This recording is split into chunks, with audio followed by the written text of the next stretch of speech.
सत्संग जी बड़े प्यार से कहना जी, धन निरंकार जी। सत्संग जी दासी आप सबों के लिए एक नया विचार लेकर आई है। सत्संग जी आप जी हमारे चैनल पे नए हैं तो चैनल को सब्सक्राइब जरूर कर दे। और सत्संगत साथ ही में कमेंट बॉक्स में भी धन निरंकार जी जरूर लिखे सत्संगत, और हमारे वीडियो को हाइप भी जरूर करे। तो चलिए सुनते हैं सत्संगत आज का ये विचार। सत्संगत जी, किशोरीपुर नामक एक गांव हुआ करता था सत्संगत। वह गांव बहुत ही ज़्यादा खूबसूरत था। उसी गांव में एक बाबा जी रहा करते थे सत्संगत। बाबा जी बहुत ज़्यादा बुद्धिमान थे। बाबा जी हमेशा ईमानदारी के लिए अपना काम करते थे। बाबा जी के पास जमीन नहीं थी, जिसके कारण वह बहुत ज़्यादा गरीबी में रहते थे। वे भगवान से प्रार्थना किए कि हे भगवान मेरी मदद करो। वैसे भी मेरे पास तो कुछ भी नहीं है, जो मैं सोचूं वो हो जाए। हे ईश्वर मेरी मदद कीजिए। बाबा जी के पास खाने को अनाज भी नहीं हुआ करता था, जिस कारण सत्संग जी वो बाबा जी पूरे गांव में अनाज मांगा करते थे। सत्संग जी दरअसल बाबा जी भिक्षा मांग कर ही अपना जीवन व्यतीत करते थे। तो तभी बाबा जी भिक्षा मांगने के लिए गांव की ओर निकल पड़े। बाबा जी को अधिकतर भिक्षा मिल ही जाया करते थे, परंतु रोज रोज वो बाबा जी भिक्षा मांगने के लिए जाया करते थे तो लोग अब उन्हें भिक्षा नहीं देने लगते। वो बाबा दरवाजे दरवाजे जाकर भिक्षाम देही बेटा, भिक्ष या कुछ खाने को हो तो वो दे दो, ये कहकर वो बाबा भिक्षा मांग रहे थे। तभी उस घर में एक राकेश नाम का आदमी सो रहा था। दरअसल राकेश बहुत ही ज़्यादा जिद्दी था और उसे गुस्सा भी बहुत ज़्यादा आया करता था। अरे सुबह सुबह कौन चिल्लाने लगता है, वैसे भी अच्छे खासा सो रहा था, पता नहीं कौन आ गया ये चिल्लाने लगा। रोज कोई ना कोई आ जाता है घर पे मांगने के लिए। तभी वो राकेश बिस्तर से उठकर बाहर की ओर जाने लगता है।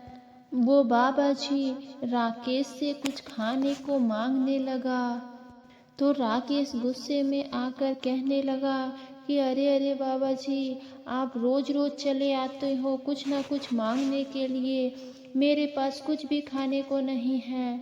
मैं यहाँ पे पूरे दिन काम करता हूँ, तब जाके मुझे कुछ पैसे मिलते हैं और मैं उससे कुछ अनाज लाकर खाता हूँ, और आप आते हो मुंह उठाकर यहाँ मांगने लगते हो। वो आदमी यह कहकर उस बाबा को वहाँ कह देता है कि चले जाइए यहाँ से, मेरे पास कुछ भी खाने को नहीं है। सत्संग जी वो बाबा पूरे गांव में घूमते हैं, लेकिन उसे भिक्षा कहीं भी नहीं मिल पाता है। तो सत्संगत वो एक पेड़ के नीचे आकर बैठ जाते हैं, और वे बहुत भूखे थे। और फिर वहीं बैठकर वे प्रार्थना करने लगते हैं कि हे ईश्वर, ये कैसी लीला है तेरी, तूने मुझे, तू कैसा खेल रच रहा है मेरे साथ। आज तो खाने के लिए एक रोटी भी नहीं मिली है, मैं कैसे जिंदा रह पाऊंगा, मेरे पास खाने के लिए कुछ भी नहीं है। हे ईश्वर मेरी कुछ मदद करो। सत्संगत वे बाबा ईश्वर से प्रार्थना करने लगे। तभी सत्संग जी वहाँ एक आदमी पहुँचता है और कहता है कि बाबा जी, आप इतने गर्मी में इस वृक्ष के नीचे बैठे हो, आप यहाँ विश्राम कर रहे हो, इतनी कड़ी धूप है, क्या हुआ आपको, लगता है आप बहुत ही ज़्यादा कष्ट में हो। तो साथ संगत जी वो व्यक्ति बाबा जी से पूछने लगे कि आपने खाना वाना खाया है या नहीं, बताइए मैं आपकी क्या मदद कर सकूं। आप बड़े ही उदास बैठे हुए हो, वैसे तो मैंने संतों को देखा है, क्या बात है बताइए मुझे।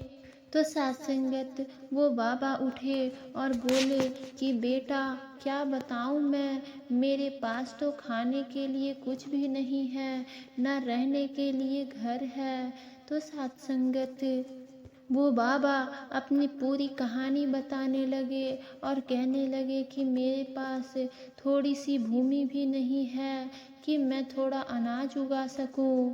अनाज ना होने के कारण मेरे पास कुछ खाने को भी नहीं है।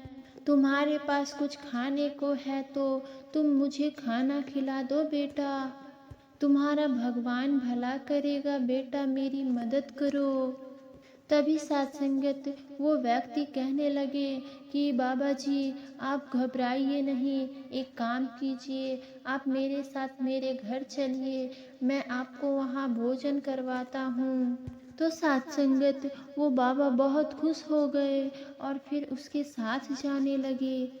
सत्संगत जी वो व्यक्ति का नाम राजू था, वो बहुत ही ईमानदार व्यक्ति था और बहुत ही सत्संगत अच्छा इंसान था। सत्संगत वो व्यक्ति उस बाबा को अपने घर ले जाता है और लेकिन वो भी बहुत गरीब ही था, लेकिन फिर भी सत्संगत वो बाबा जी को भोजन करवाया। सत्संगत वो बाबा जी बहुत खुश हुए और उनका पेट भी भर गया। वो बाबा जी ईश्वर से प्रार्थना सच्चे मन से सच्चे दिल से किए थे, इसीलिए ईश्वर भी उन्हें निराश नहीं किए, उन्हें ईश्वर की ही कृपा से भोजन करने का मौका मिला। वो पेट भर के भोजन भी किए और ईश्वर का धन्यवाद भी किए। सत्संगत जी बारिश में एक गरीब जामुन वाला व्यक्ति पहाड़ी पर बसे एक गांव में राजू भयंकर बारिश में जामुन बेच रहा था। वो जामुन को टोकरी में सिर पर उठाकर बेच रहा था। ताजे ताजे फ्रेश जामुन ले लो, बढ़िया व ताजा जामुन ले लो।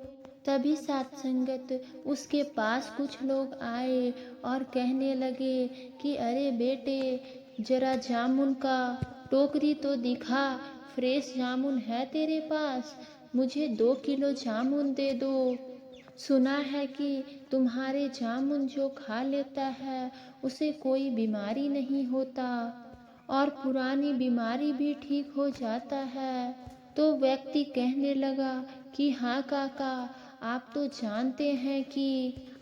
जानते हैं कि मेरा भाई केमिस्ट्री में कितना तेज है। वह जंगलों में नई नई जड़ी बूटियां ढूंढकर लाता है और उसका रस जामुन में मिला देता है, जिससे कि सारी बीमारियां ठीक हो जाता है।